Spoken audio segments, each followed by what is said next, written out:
are going to do a card review, and people have been asking about this, and so I thought I would do it. So this is the deck that we're going to review today, and it's by Jessica Roux.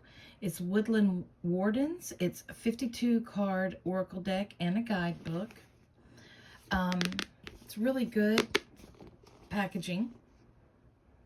Inspired by history, folklore, mythology, artist Jessica Roux' debut oracle deck transports seekers to another time and place, offering insight rooted in the magic of flora and fauna. So, yeah, it really does. There's an example of the deck. So let's open it up, and I will zoom back out, and we can get a look. Let me get these cards out of the way.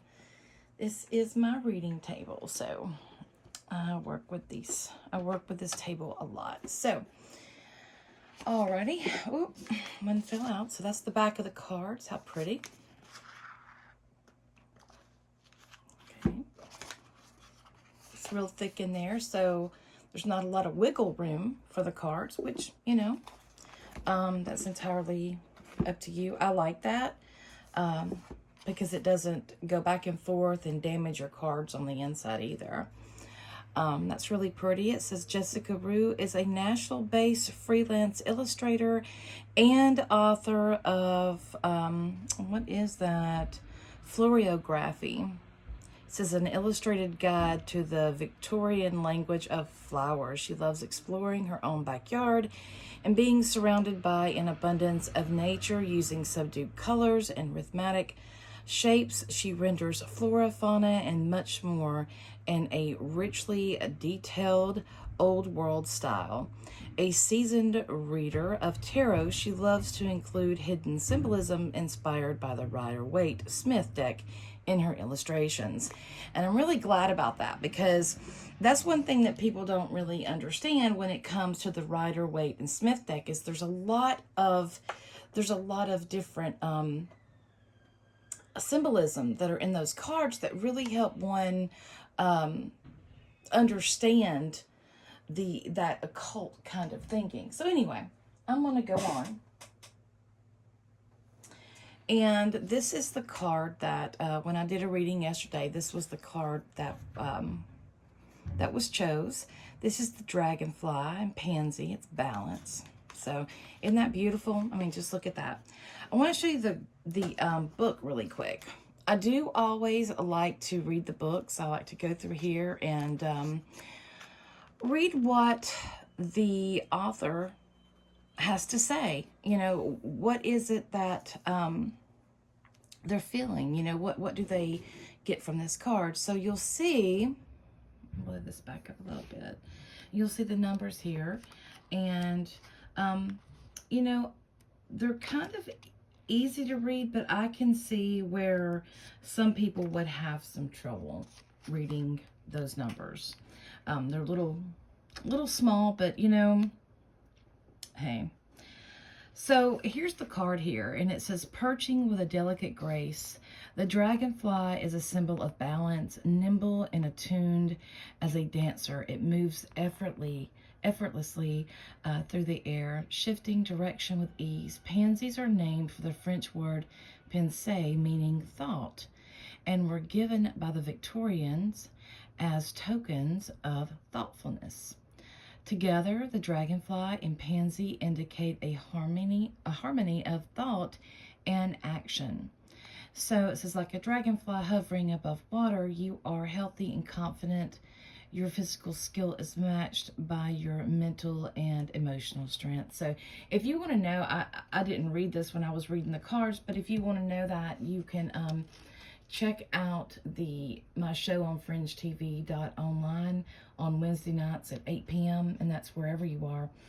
So, and I do end up uploading it to Rumble and YouTube later in the week.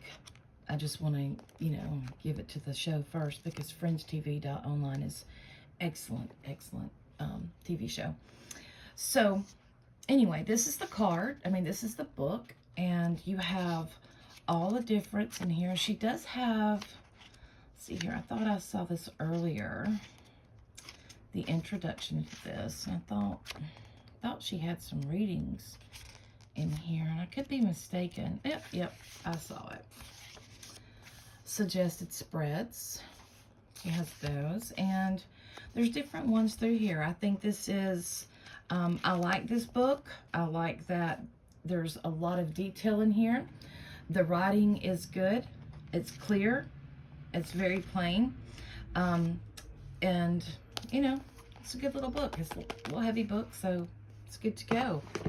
It'll last. The cards now are more of a flimsy side. They're more flimsy than I would like, and I'm trying to find, I've noticed that that's been happening with a lot of the decks, is that they're made with different kind of paper. Now, I will say I like the way these feel. These are matte, so they're not shiny. I like that. It makes it easier to shuffle.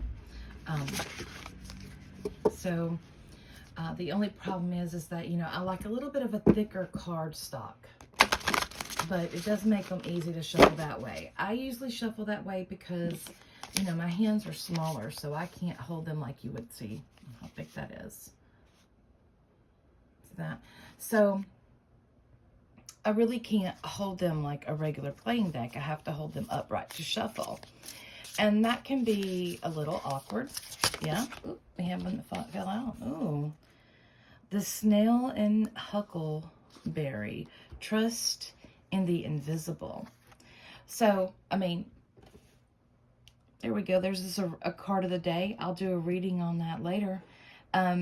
But, you know, trust in the invisible. You know, there's magic all around us, right? So, how interesting that came out. So, this is just a look at the cards. Here's the duck and the chrysanthemum. The porcupine and the anemone. Boundaries. You have the badger and the ginkgo. And the moth and the eucalyptus. The beaver and the birch. Home. The squirrel and chestnut. This is preparation. The wolf and the rosehip. Guardianship. The skunk and the magnolia. Protection. The deer and oat. Healing. The possum and peony. Bashfulness. The bee and the pomegranate. Productivity. The turtle and the coriander. Satisfaction. And then we have this one, the cat and lavender, independence. That is a really good combination. We have the raccoon and the sycamore, which is curiosity. The owl and the hawk is wisdom. Beautiful card. I really love that. The vulture and the asphodel, upheaval. It's a beautiful card. Isn't this artwork beautiful? I mean, it is just absolutely beautiful. The bear and cedar. And, you know, she's done such a good job. I really do like this. It kind of looks like fall, but it looks very Victorian, and maybe that's what I like about it. I like it. It's Victorian. It's earthy. I like the animals on it as well, because the animals, contrary to what many people don't know, is that, you know, all cultures have meanings of animals. They have different kind of spirit animals or connection with animals. So animals play a big part in cultures all around the world. So that's very interesting. So you have the fox and the ivy. Ivy's very important too. Ivy and the vine are the only plants that grow in a spiral. I find that very interesting. So as you can see, the cards are beautiful. Like I said, the card stock, I don't know. But the hawk and the thistle, isn't that beautiful? But I do like these cards. I like the way they feel. They're easy to handle. Very comfortable. I really like this deck. I would recommend it if this is something that, you know, you would like to do. This is an oracle deck. okay? So, you know, it does have this down here, and it has stagnation, so you can understand that. But it does have a book that you can read through, and, you know, you can see what she says about that. There is the ram and the dahlia. We're going to leave it on top. But, the crow and the dogwood, intelligence, beautiful. Oh, the eel and iris, wonderful. So, yeah, I would say that, you know, if this deck is, if you think this is beautiful, I don't think that you will be disappointed in this deck. I really like this deck. I really do.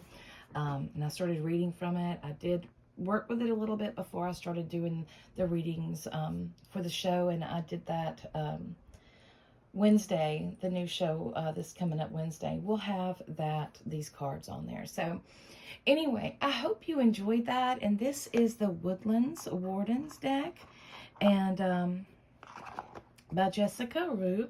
This is a oracle deck, and you know, I don't know.